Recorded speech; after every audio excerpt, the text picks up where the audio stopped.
ওই দাওয়াত দিলেও খাইতো, না দিলেও খাইতো। তার নাম হলো মোহাম্মদ মাইনুদ্দিন। ইদানিং উনি প্রফেসর হয়েছেন। তো প্রফেসর মাইনুদ্দিন তার দুই সন্তান, বড় ছেলে শাকিল, সে পুলিশের বড় অফিসার, মেয়েটাও আলহামদুলিল্লাহ ভালো অনার্স মাস্টার্স কমপ্লিট করেছে। দুইজনে মিলে ঈদে, এই গত রোজার ঈদে এসে বলছে, বাবা এখন যদি তুমি বিন দাওয়াতে দাওয়াত খাইতে দাও তাহলে আমাদের একটু প্রেস্টিজে লাগে, আর বিন দাওয়াতে দাওয়াত খাইও না। তো ঈদের আগের দিন বুঝাইছে, উনি বলছে ঠিক আছে আমি আর বিন দাওয়াতে দাওয়াত খাইতে যাব না। তো ঈদের পরের দিন আমাদের হাসনাত আপার বাড়িতে অনুষ্ঠান, দাওয়াত দেয় নাই, কিন্তু উনি ঠিকই আইসা দাওয়াত খাইয়া পান টান খাইয়া ওই দাঁত খিলি করতে করতে বাড়িতে ঢুকছে।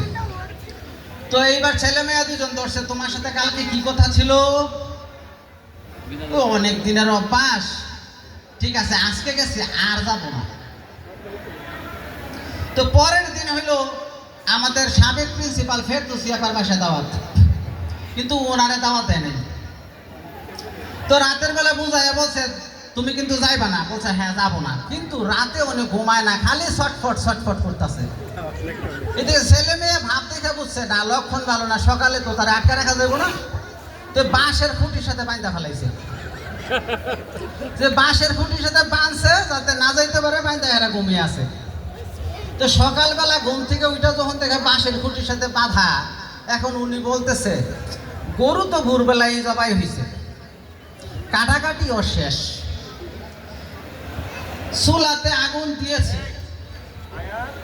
হাড়ি বসিয়েছে, এই মশলাপাতি দিতেছে, গরুর মাংস, হ্যাঁ গরুর মাংস হাড়িতে দিয়েছে, নাড়াচাড়া করতেছে। এই মাংস রান্না শেষ, কলা পাতা দিতেছে, কলা পাতা দিতেছে, মাংস দেওয়া শুরু হয়ে যাইতাছে, মাংস দেওয়া শুরু হয়ে যাইতাছে রে,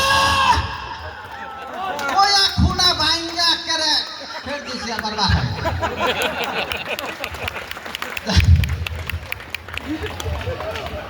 আরো কই যাইব।